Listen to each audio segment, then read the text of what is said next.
Welcome to Breaking Banks, the #1 global Killing it. Killing it.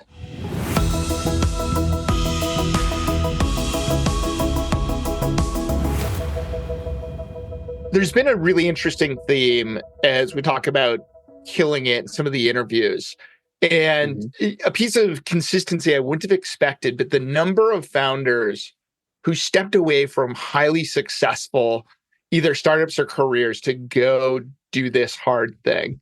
And for those who don't know, I'd love for you to start with, it's not, I think, unless they follow you deeply, you started at Klarna in the rocket ship days. And yet you decided to go start, TrueAccord after that.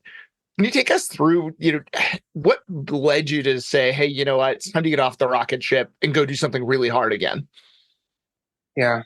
Well, first we sold to PayPal, right, in 2008. And then left PayPal. And then we sold another company to Klarna.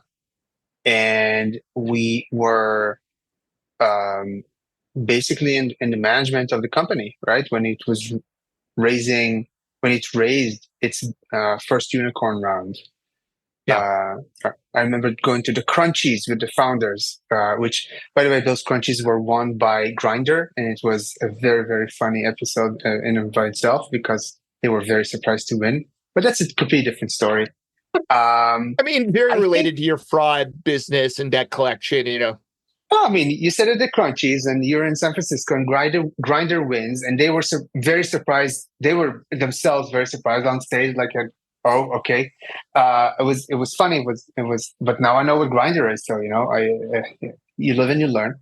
I think that people asked for me to be, and I'm just kind of in a way of answering your question. They kind of asked for me to be on this podcast because I've been doing this company for 11 years. And I think many times people think, well, you either exit in a few years or it needs to be a slam dunk success or you continue to be a VC or something like that. And I understand that perspective. I think a lot of these things were zip phenomenon, they were related to zero interest rates. I run companies. I start and run companies. That's what I do. I think it's almost like an imperative or a way to express myself. And so there was not a question of whether I would stay in Klarna for many more years. I just need to go and do something of my own. And there's no question of whether I'm leaving this company as long as it is meaningful. And it will continue to be meaningful for a very long time. I'm going to continue doing it. And by the way, when you do this for long enough, and we're going to talk about this, I guess, later, you fire yourself correctly from their specific functions and you hire the right people and you increase your shelf life, so to speak. It gets more and more interesting and more challenging in different ways. And it becomes a huge advantage because you know the business so well and you can make very, very profound strategic decisions, very, very long arc of execution. So I only see upsides from doing that. So which came first, chicken or the egg, in that you knew you were leaving and looking for the next thing, or the poor debt collection experience for the credit? If I remember correctly, it was a credit card bill that you had forgotten about. Yeah. People keep asking me if this is a real story. It is absolutely 100% a real story. $120 that I forgot on a store credit card. I won't say the brand, but it's real. That specific thing happened as I was starting to research.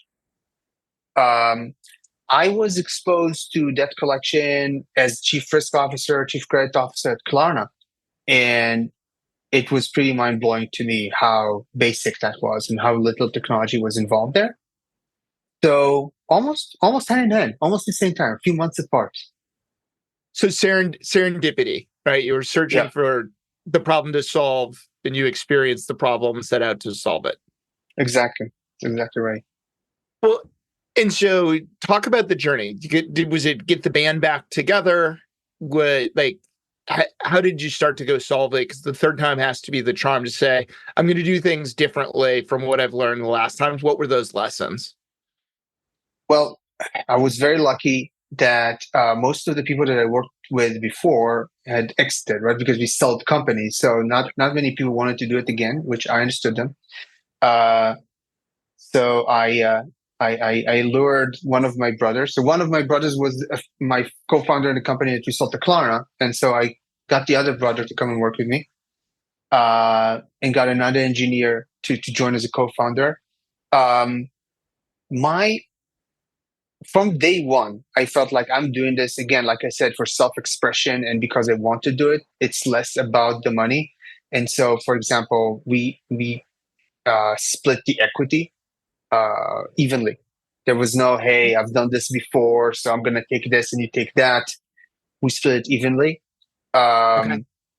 And so that was a big thing. We have, not from day one, but almost from the beginning, have had a 7-year exercise window for people who leave the company after a certain amount of time, because they wanted them to keep the equity. And that's actually worked out well. People come back even a year after, 3 years after, and they're like, here's something. I'm still an equity holder. Here's something for the company that's going to make it successful. I wasn't sure in the beginning whether we were going to have the same trajectory as we did with the previous two companies, which is basically we are inventing something really, really profound. We have a huge product risk to show that you can use machine learning in this new area. And once we succeed, someone's going to come and say, this is going to improve my systems 100 times. Let me acquire you for low to mid 9 figures. And we do it we go and transform another organization. As I found out, the natural acquirers for this type of business were unable to make those decisions because they were not technology companies. And so we were kind of forced to continue to grow and to find ways to increase their impact, and kind of leaned into it, starting from, say, a year or two in, figured out that was going to be the trajectory and leaned into it. Yeah, you also set it up differently from the outset. In terms of the level of flexibility it would give you, right? In terms of two different businesses held under one holding company, and your role evolved in that. Can you talk about the structure for a minute? Yeah. So, I don't know if that's very rare, but from day one, we knew that we needed to isolate the IP from the collection activity, just because it's getting a lot of regulatory attention. So from day one, we had a holding company called One True Holding Company, now DBA TrueML, that I was CEO of, and we had a subsidiary called TrueAccord Corp. That was a licensed collection agency, still is. As the years went by, and a few years ago, the TrueAccord entity had its own CEO. In terms of, there's an entity and the CEO runs that entity, and our retained product has its own CEO that runs that, and we have shared services entity and so on.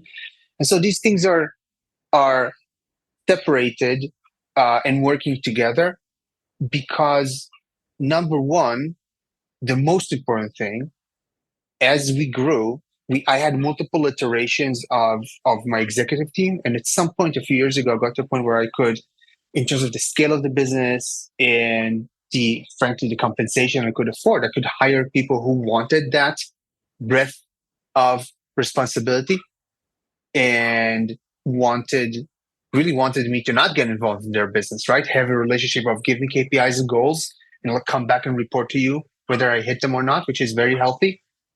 So I could have these people, and also it made sense from a regulatory perspective because our retained product is not a debt collection product; it's a software product that people use for servicing. Our TrueAccord product is a debt collection product, so they don't need to be valued in the same way. And as we're doing more acquisitions, it just made sense to have that structure and can operate in different separate entities. What it's led to is that it led to people saying, "Oh, you stepped away from the business. You did this and you did that." Because I think, again, we have a perspective of, the CEO needs his fingers in everything. Larry and Sergey personally interviewed the first 500 employees or the first 500 hires at Google. Again, I don't do that stuff. I hire people that I trust. And part of my evolution, and by the way, people will tell you, people who work with me will tell you, it's an evolution. I didn't start this way. Right? But part of my evolution is I let them do their job. And and maybe relevant to your podcast. Of course, I've had to make that adjustment, and I've had to learn how to make that adjustment in a way I perceived myself and what my role was with the business, for sure. This show is brought to you by Alloy Labs. As much as we love talking on the show, we believe that action is more valuable than talk. Alloy Labs is the industry leader in helping fearless bankers drive exponential growth through collaboration, exclusive partnerships, and powerful network effects that give them an unfair advantage. Learn more at alloylabs.com. Alloy Labs, banking unbound. How hard was it to let go, right? Like you're doing it once is hard enough. A third time, bringing a company to life, it becomes so much of like the identity that, you've breathed life into this thing and gotten it to a point now to, let someone else take over, strong roles that you may agree or disagree in terms of direction. 100%. And when you see, for example, the all hands, right? Which is, usually I would run it, right? In the Q&A and so on. No, Steve, our president, he runs it. Now I have my CEO update and reflection and so on, but it's not exactly the same thing. It's better, but it's not the same thing. And I've had to go through that process of realizing that. I think that number one, something that really helped me is that my closest friends are not from tech. So they don't really care what I do. There's no rat race. I didn't upgrade my friends. You know what I mean? It's like these are friends from school, from when I was a kid. And so whether we make $5 million or $500 million, they don't care, right? They're like, okay, cool. We run a company, let's go. I don't know what, let's hang out. And I think that's very healthy. And that's helped me a lot. And I've also realized that it was time. Like I was flying back and forth from Sweden to the US every other week. I was living in my own time zone. I needed everything to be right, like the temperature and the light and the sounds and everything in order to be asleep and stay asleep for more than 6 hours. Because if I woke up and started thinking about the business, I wouldn't go back to sleep. But listen, this is maybe time, to hire someone and take some of that stuff away, for sure. Yeah. So if CEO was not part of the identity, do you feel like TrueAccord, now TrueML, having done it now the third time, was it easier to compartmentalize and say they have their own identity? It isn't necessarily my personal identity? Well, this is my first time running a company for as long as I have, and to this size, right? Yeah. And so it's hard to compare and contrast, or I can compare and contrast the beginning of the business. When you sell a company 3 years in or a year in, it's still tied up in your identity. People are still acquiring you. They may be acquiring a team and a product, but they're not acquiring a market, right? Yeah. Where we are now is, I know people don't think about debt collection very often. We are the leaders in a market that we redefined, among other ways, with federal regulation. It took 11 years. I am not in my 30s anymore, or my 20s. So, I mean, there's also like I've evolved as a person, and I think that's helped a lot.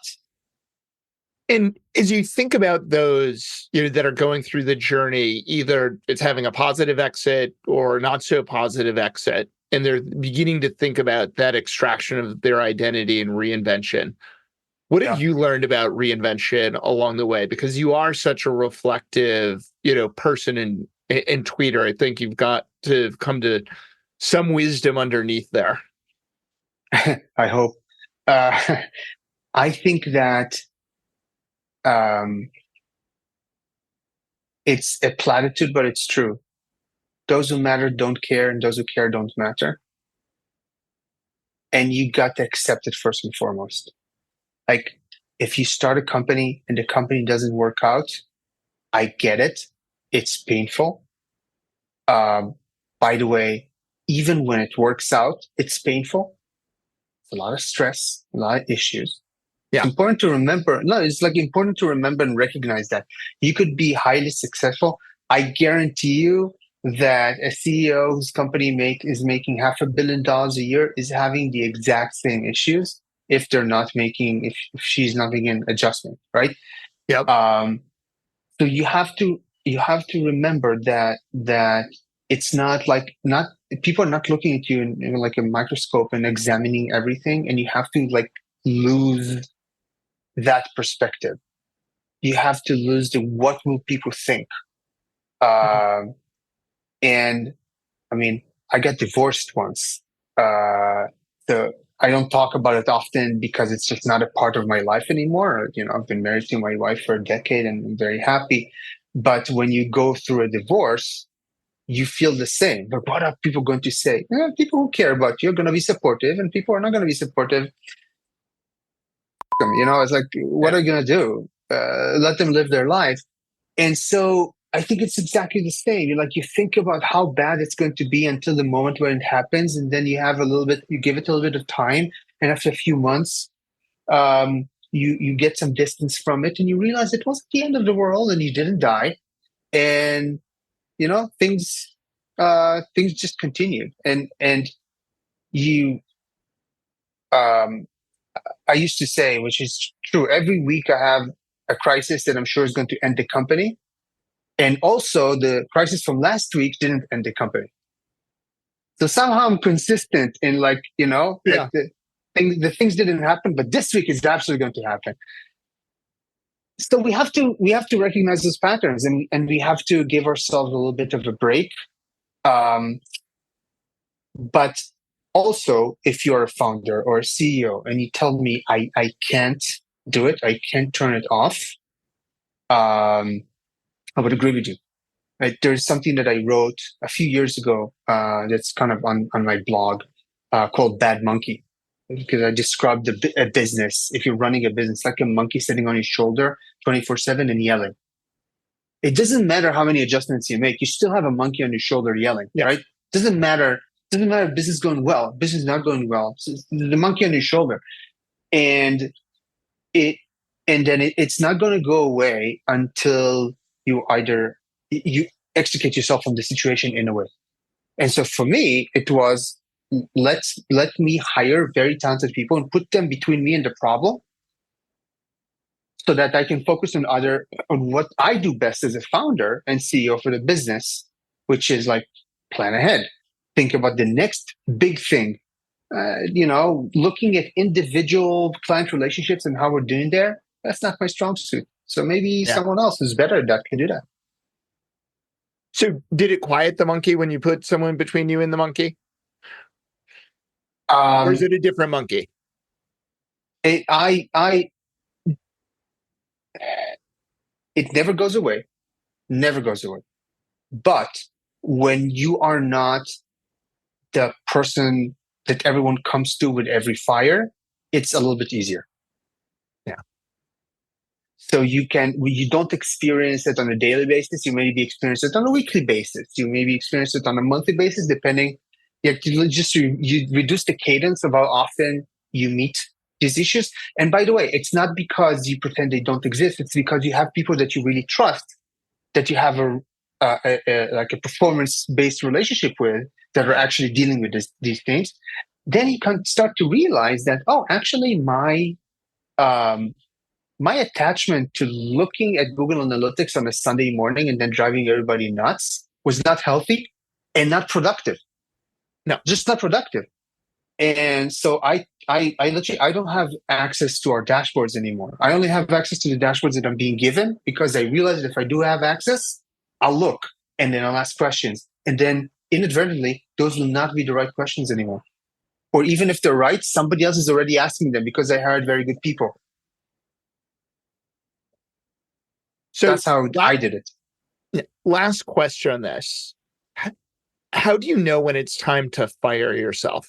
I love that phrase that you use, but do you have a rubric now that you think about, when is it time? Two ideas here. One is something that Jason Lemkin wrote once from SaaStr. Says if you are if you reach the end of the week and you're exhausted, find the thing that makes you exhausted and hire a VP to run that area of the business. And I think maybe a week is too short, but you get the idea, right? You have to continuously reflect and say, what is the thing that is taking away my energy and I'm not doing a good job on because I'm not an expert on, or because whatever it is, hire someone to run it. Now, granted, you cannot hire someone to run a dumpster fire. If something is broken, you got to fix it first, and then you're going to get someone someone good to continue to grow it. Fine. But still, you can hire someone to do that. So you have to reflect. And number two, I think of organizational development as an upward spiral. It's improving, it's moving in the right direction, but there's always this cycle. And by the way, the cycle is shorter the faster you're growing, the faster you're moving, that you're coming back to a function and you're asking, well, do I have the right person leading it? Do I have the right structure there? Am I measuring it the right way, and so on? And if you're doing that in the right cycle, then you end up continuously improving. This is why they say CEO's job is to hire the executives, organizational design, strategy, and make sure that we have money in the bank. And those responsibilities, they take different shapes and different levels of abstraction based on the stage of the company. Well, what I love about this is the advice that you can't outsource the putting out the dumpster fire, but you can, after the fire is out, hire someone to take care of the dumpster, right? I think that is true across so many different levels related to growth and evolution. So really appreciate you taking the time to share the story today and the growth, and look forward to seeing more great things come out of True and changing the face of debt collection. Sounds good. Thanks for having me. That's it for another week of the world's #1 fintech podcast and radio show, Breaking Banks. This episode was produced by our US-based production team, including producer Elizabeth Severance, audio engineer Kevin Hersham, with social media support from Carlo Navarra and Sylvie Johnson. If you like this episode, don't forget to tweet it out or post it on your favorite social media, or leave us a 5-star review on iTunes, Google Podcasts, Facebook, or wherever it is that you listen to our show. Those actions help other people find our podcast, and in return, that helps us build an audience that can be supported by sponsorship, so we can continue to provide you with our award-winning content every week. Thanks again for joining us. We'll see you on Breaking Banks next week.